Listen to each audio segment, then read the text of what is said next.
నమస్తే, welcome to our channel.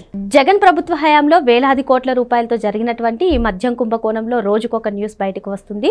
మరి ఈ లిక్కర్ స్కామ్లో ఈ మద్యం ముడుపులన్నీ కూడా అంతిమ లబ్ధిదారుకి అందజేయడానికి మాస్టర్ ప్లాన్ ఉందని, ఇది కుబేర సినిమాని తలదన్నే విధంగా ఉందని చెప్పి పలు కథనాలు అయితే వస్తున్నాయి. మరి మొత్తానికి అంతిమ లబ్ధిదారుడికి ఈ ముడుపులు అందజేయడంలో ఏం చేశారు తెలుసుకునే ప్రయత్నం చేద్దాం. దీన్ని విశ్లేషించడానికి మనతో పాటుగా ఉన్నారు సీనియర్ జర్నలిస్ట్ సత్యమూర్తి గారు.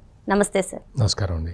ఈ లిక్కర్ స్కామ్ గురించి రోజుకొక న్యూస్ బయటకు వస్తుంది సార్. మరి ఈ లిక్కర్ స్కామ్లో ఈ మద్యం ముడుపులన్నీ కూడా అంతిమ లబ్ధిదారుకి అందజేయడానికి బ్రేవరేజెస్ కార్పొరేషన్ నుంచి కొన్ని డొల్ల కంపెనీలు సృష్టించి, అది కూడా ముంబై, ఢిల్లీ వంటి ప్రాంతంలో ఊరు పేరు లేని వారితో ఈ డొల్ల కంపెనీలు సృష్టించి మళ్ళీ ఆ కంపెనీల నుంచి మళ్ళీ డొల్ల కంపెనీలకు వెళ్ళి అక్కడి నుంచి హవాలా మార్గంలో మొత్తానికి అంతిమ లబ్ధిదారుకి అందజేశారని చెప్పి పలు కథనాలు అయితే వస్తున్నాయి. ఈ లిక్కర్ స్కామ్ని అసలు ఏ విధంగా అర్థం చేసుకోవాలంటారు? ఇది అంటే జగన్మోహన్ రెడ్డి ప్రభుత్వంలో జరిగిన అతిపెద్ద కుంభకోణం. ఇది మామూలు కుంభకోణం కాదు. అసలు ఎవరు ఊహించలే, ఇటువంటి జరుగుతుందని ఊహించలే. అంతకుముందు జగన్మోహన్ రెడ్డి మీద అక్రమాస్తుల కేసులు ఉన్నాయి. అవి మనందరికీ తెలుసు. ఎన్ఫోర్స్మెంట్ డైరెక్టరేట్ కూడా ఇందులో రంగంలో దిగింది. అప్పటికి ఎన్ఫోర్స్మెంట్ డైరెక్టరేట్కి ఇటువంటి కేసు చూడటం అదే మొదటిసారి. అంటే ఎన్ఫోర్స్మెంట్ డైరెక్టర్ అంటే పోలీసులకి కూడా దొరకకుండా దొంగతనం చేయటం అంటే చాలా కష్టం కదా. చాలామందికి కష్టం, కొంతమందికి అదే పనిలో ఉండే వాళ్ళకి ఈజీ. జగన్మోహన్ రెడ్డి అక్రమాస్తుల కేసులో ఏం జరిగింది అంటే మొత్తం అన్నీ కూడా డొల్ల కంపెనీలు పెట్టడం, వాటికి డైరెక్ట్గా అంటే వాళ్ళ నాన్న అంటే జగన్మోహన్ రెడ్డి వాళ్ళ నాన్న రాజశేఖర్ రెడ్డి ముఖ్యమంత్రిగా ఉన్నప్పుడు గవర్నమెంట్ జీవో ఇవ్వటం, ల్యాండ్ అలాట్ కావటం, ఆ కంపెనీల వాళ్ళు క్విడ్ ప్రోకో అన్న పదాన్ని కూడా అప్పుడే కనిపెట్టారు. ఆ జీవోకి బదులుగా డబ్బులు జగన్మోహన్ రెడ్డి కంపెనీలలో పెట్టుబడులు పెట్టేవాళ్ళు. ఆ పెట్టుబడులు కొన్నేమో డైరెక్ట్గా పెట్టుబడులు పెట్టేవాళ్ళు, కొన్నేమో వేరే కంపెనీల్లో పెడితే ఆ కంపెనీల నుంచి ఇట్ట తిరిగి మళ్ళీ జగన్మోహన్ రెడ్డి కంపెనీల్లోకి వచ్చేవి. ఇది అందరికీ మొత్తం తెలిసిందే. మొత్తం ఇట్లా చేశాడు జగన్మోహన్ రెడ్డి అనేది అందరికీ తెలిసిందే. అందుకని ఇప్పుడు ఈ మద్యం కుంభకోణంలో ఇంకో కొంత వెరైటీగా చేశారు. అంటే ఆ రూట్లు అట్లా రూట్లు కాకుండా కొత్త రూట్లలో వచ్చినాయి. సేమ్ అంటే మోడస్ ఆపరండి ఒకటే. ఇప్పుడు మీకు కూడా అర్థం కావడానికి ఒక చిన్న ఎగ్జాంపుల్ చెప్తా. కొంతమంది దొంగలు తాళాలు పగలగొట్టి ఇంటి లోపలికి వెళ్ళి దొంగతనం చేస్తారు. ఇంకొంతమంది దొంగలు కిటికీల్లో నుంచి వెళ్ళి దొంగతనం చేస్తారు. ఇంకొంతమంది తలుపులు పగలగొట్టి లోపలికి వెళ్ళి అక్కడ ఉన్న వాళ్ళందరినీ కొట్టి దొంగతనం చేస్తారు. ఇంకొంతమంది దొంగలు తలుపులు పగలగొట్టి లోపలికి వెళ్ళి వాళ్ళని చంపేసి అక్కడున్న బంగారం, డబ్బు, నగలు తీసుకుంటారు. అంటే ఎవరి స్టైల్ వాడికి ఉంటుందన్నమాట.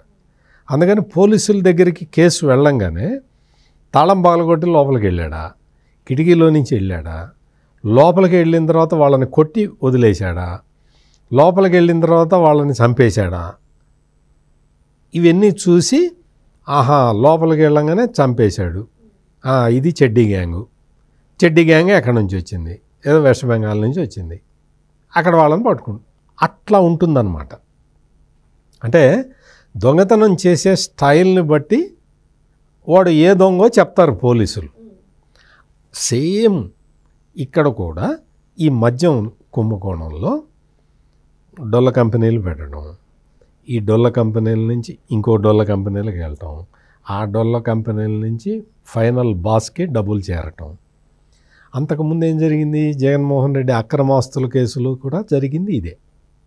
ఈసారి ఒక వ్యక్తి పేరు మీద లేకపోతే ఒక కంపెనీ పేరు మీద కాకుండా మొత్తం రకరకాల కంపెనీలని ఇందులో దించారు. ఇక్కడ మొత్తం ఈ బ్రూవరీస్ కార్పొరేషన్ వాళ్ళు ఉంటారు కదా, వాళ్ళు ఏం చేస్తారు అంటే Adan distilleries, SPY agro industries, Leela డిస్టిలరీస్లకి డబ్బులు వేస్తారు. ఈ డబ్బులు వెయ్యంగానే వాళ్ళు ఏం చేస్తారంటే Volvik multi ventures private limited, Naina multi ventures private limited, క్రెపాటి ఎంటర్ప్రైజెస్, విశాల్ ఎంటర్ప్రైజెస్ ఖాతాల్లోకి వాళ్ళు డబ్బులు పంపిస్తారు. పంపించిన తర్వాత థర్డ్ స్టేజ్కి వస్తుంది. ఈ థర్డ్ స్టేజ్లో 19 కంపెనీలు ఉన్నాయి. యష్ బులియను, ట్రిఫైర్ enterprises, new moment gold and jewellery, Deepak enterprises, కిరాజ్ enterprises, Sreeja infotech, Vishwakarma enterprises, Gaurav enterprises, Malishka gold and jewellery private limited, Vixo enterprises, lavishing enterprises, Prayag corporation, any time money private limited, Ruchita jewellery, Siya trading, Aastha enterprises, Chandan trading, వార్ట్ మిజ్ India solutions private limited, Mahadev traders, ఇటువంటివి ఇంకా చాలా ఉన్నాయి.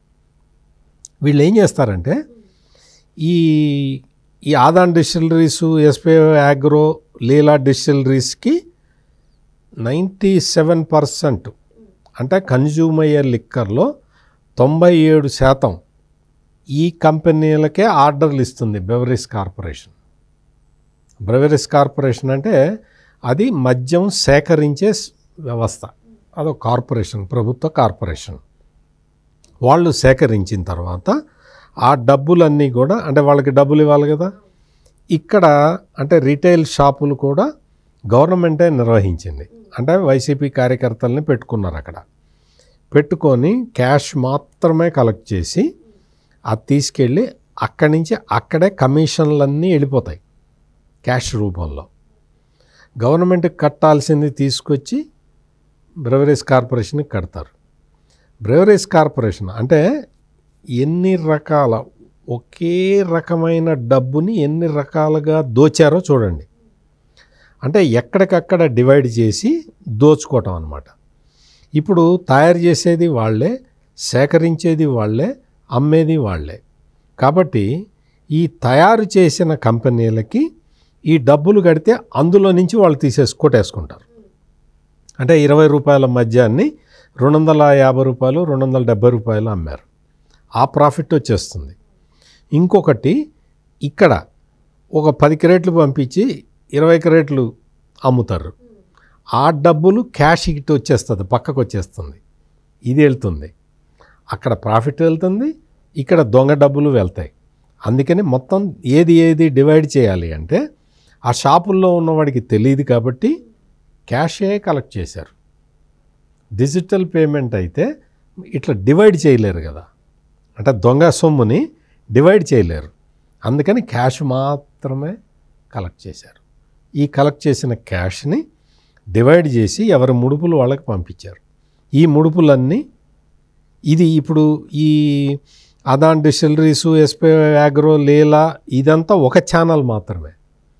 ఇందాక నేను చెప్పిన ఆ డబ్బులు ఎక్స్ట్రా అమ్మినవి, ఎక్స్ట్రా అమౌంట్కి అమ్మినవి, ఆ డబ్బులన్నీ కలెక్షన్ ఏజెంట్ల ద్వారా వెళ్ళిపోతాయి.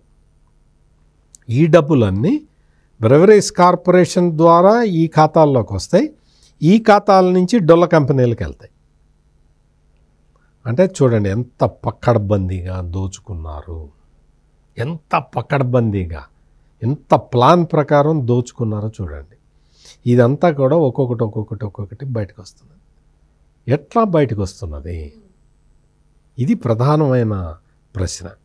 ఎట్లా బయటకు వస్తున్నది అంటే ముందు బయటికి ముందు beverage corporation MD Vasudev Reddy దొరికే వరకు కూడా ఇంత పెద్ద కుంభకోణం అని ఎవరు ఎక్స్పెక్ట్ చేయలే. ఆ తర్వాత అతను దొరికాడు. అతను దొరికిన తర్వాత అతని దగ్గర ఆధారాలు దొరికినాయి.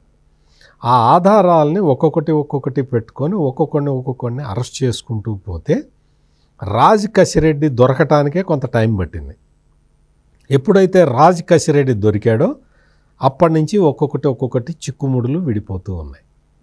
మొత్తం ఐఐటి చదివే స్టూడెంట్లను కూడా తీసుకొచ్చి ఈ కుంభకోణంలో వాళ్ళని కూడా పాత్రులను చేసి వాళ్ళకు కూడా దొంగ సొమ్ము అలవాటు చేశారు. అంటే ఎంతవరకు పోయిందో చూడండి.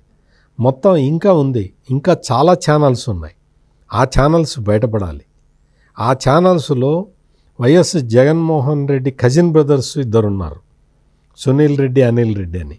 వాళ్ళ ద్వారా 3,200 కోట్ల రూపాయలు దుబాయ్కి వెళ్ళింది అనేది నరసరావుపేట పార్లమెంటు సభ్యుడు లావు కృష్ణదేవరాయలు లోక్సభలో చెప్పిన విషయం. ఆ ఛానల్ ఇంకా అది ఇంకా ఓపెన్ కాల, అది ఇంకా పోలీసులు అక్కడి దాకా ఆ దర్యాప్తు దాకా పోలా. ఈ లోపలే భారీ ఎత్తున ఈ కంపెనీలు, డొల్ల కంపెనీలు ఇవన్నీ బయటపడుతూ ఉన్నాయి. ఈ డొల్ల కంపెనీలకి ఎవడు ప్రొపరేటర్ ఎవడు లేడు. వాడెవడో ఆడుకునే ఏదో కుబేరా సినిమా నేను చూడలేదు, కానీ ఆ కుబేరా సినిమాలో ఉంది ఇదేట. ఆడెవడో ఆడుకునేవాడి పేరు మీద పెడతారట కంపెనీ, పెట్టేసి అందులో డబ్బులు వేయటం, ఆడ ఆధార్ కార్డు. ఇట్లా కంపెనీలని సృష్టించారు. అంతకుముందు జగన్మోహన్ రెడ్డి అక్రమాస్తుల కేసులో ఏం జరిగింది? ఆయన కంపెనీలు సృష్టించాడు. ఇప్పుడు ఏంటి అంటే అధికారంలో ఉన్నాడు కదా, ముఖ్యమంత్రి పొజిషన్లో ఉన్నాడు కదా, అందుకని మొత్తం అంత విస్తృతమైన యంత్రాంగం పెట్టుకున్నాడు, వాళ్ళతోటి చేయించాడు. అంటే చూడండి, సేమ్ మోడస్ ఆపరండి, సేమ్. అప్పుడు ఎట్లా డొల్ల కంపెనీలు పెట్టారో ఇప్పుడు అట్లాగే పెట్టారు. అప్పుడు ఎట్లా దోచుకున్నారో ఇప్పుడు అట్లాగే దోచుకున్నారు. అంటే ఈ తరహాలో ఒక నేరం, అంటే అప్పట్లో ఎన్ఫోర్స్మెంట్ డైరెక్టరేట్కి కూడా కొంత కొత్త కాబట్టి ఇవన్నీ దర్యాప్తు చేయడానికి టైం పట్టింది. ఇప్పుడు దర్యాప్తు సంస్థలకు కూడా ఇటువంటి నేరాలు, వీటన్నిటినీ వైట్ కాలర్డ్ నేరాలు అంటారు.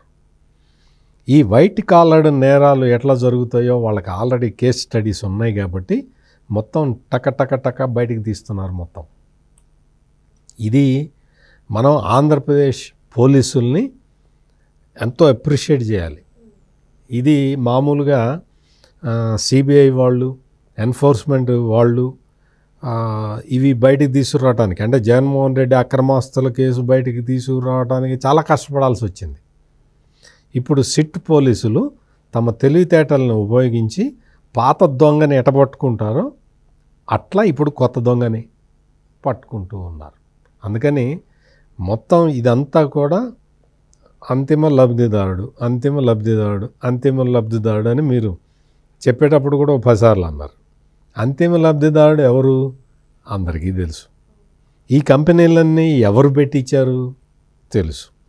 ఇందులో ప్రత్యేకత ఏంటి అంటే ఈసారి బంగారం, వజ్రాలు ఆ టైపులోకి వెళ్ళారు, ఆ ఇదిలోకి వెళ్ళారు. అంటే బంగారం కొన్నట్టు సృష్టించటం. ఒక కంపెనీ నుంచి బంగారం కొన్నట్టు అతను రసీదు ఇస్తాడు, వీళ్ళు రసీదు పెట్టుకుంటారు, డబ్బులు ఇస్తారు. ఆ డబ్బులు అందులో వాడి అంతవరకు ట్యాక్సులు అవి కట్ చేసుకుంటాడు. ఇది వైట్ అయిపోతుంది. బంగారం కొనరు పెట్టరు, డైమండ్స్ కొనరు పెట్టరు, వైట్ అయిపోతుంది మనీ, అవి ఇస్తారు. ఇప్పుడు ఈ దొంగ రిసీట్లు ఇచ్చిన ఈ కంపెనీలు, వజ్రాల కంపెనీలు, బంగారం కంపెనీలు కూడా ఇప్పుడు ఇరుక్కున్నాయి. వాళ్ళందరూ కూడా దొరికారు. అంటే నేరం చేయటానికి ఎన్ని రకాల టెక్నిక్లు ఉపయోగించారో చూడండి. ఇవన్నీ చేస్తే 30 ఏళ్ళు మనమే కదా ముఖ్యమంత్రిగా ఉండేది, ఇవన్నీ దొరకవు అనుకున్నారు. ఓవర్ కాన్ఫిడెన్స్ తోటి ఈ నేరాలన్నీ చేశారు. ఇప్పుడు అందరూ దొరికారు. అంతిమ లబ్ధిదారుడు ఎవరు అనేది ఇప్పటి వరకు దర్యాప్తు సంస్థ ఫైనల్గా ఒక పేరు చెప్పలేదు. కానీ మనం దీన్ని కేసుని ఇప్పటి వరకు దొరికిన సాక్ష్యాధారాలని పరిశీలిస్తే మనకేమర్థం అవుతుంది అంటే Bharathi cement full time director, finance controller, finance మొత్తం కంట్రోల్ చేసే ఆయన దొరికాడు, గోవిందప్ప బాలాజీ దొరికాడు. అంటే డబ్బులన్నీ అతను హ్యాండిల్ చేశాడు.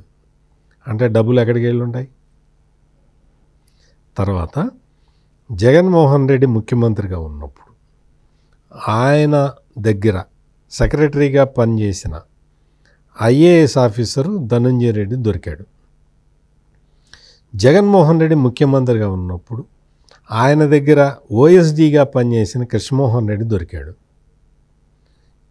డబ్బులు ఎక్కడికి పోయింటాయి? ప్రజలకి అందరికీ ఈ కుంభకోణం మొత్తం అర్థమైపోయింది. అంతిమ లబ్ధిదారు ఎవరో అర్థమైపోయింది. ఇదంతా కూడా ఒక్కొక్కటి బయటకు వస్తూ ఉన్నాయి. తొందరపడాల్సిన విషయం ఏం లేదు. దొంగలందరూ కింద నుంచి పైదాకా అందరూ దొరికారు. దుబాయ్ పారిపోయిన వాళ్ళు, అక్కడికి పారిపోయిన వాళ్ళు, సౌత్ ఆఫ్రికా పారిపోయిన వాళ్ళు అందరూ ఒక్కొక్కళ్ళు వచ్చి లొంగిపోతూ ఉన్నారు. ఇది ఆంధ్రప్రదేశ్లో పోలీసులు సాధిస్తున్న ఘన విజయం. మనందరం కూడా అప్రిషియేట్ చేయాలి. ఖచ్చితంగా ఈ మద్యం కుంభకోణంలో ఆ అంతిమ లబ్ధిదారుడు దొరికాడు. లబ్ధిదారు రాలా అనేది ఇంకా తేలుతుంది. ఖచ్చితంగా అన్ని లెక్కలతో సహా బయటకు వస్తాయి. ఈ మద్యం కుంభకోణంలో కింది స్థాయి నుంచి పై స్థాయి వరకు కూడా అందరూ దొరికారని, ఇక మిగిలింది లబ్ధిదారులా అనేదే మిగిలిందని చెప్పి సార్ చెప్తున్నారు. Thank you sir. నమస్కారం.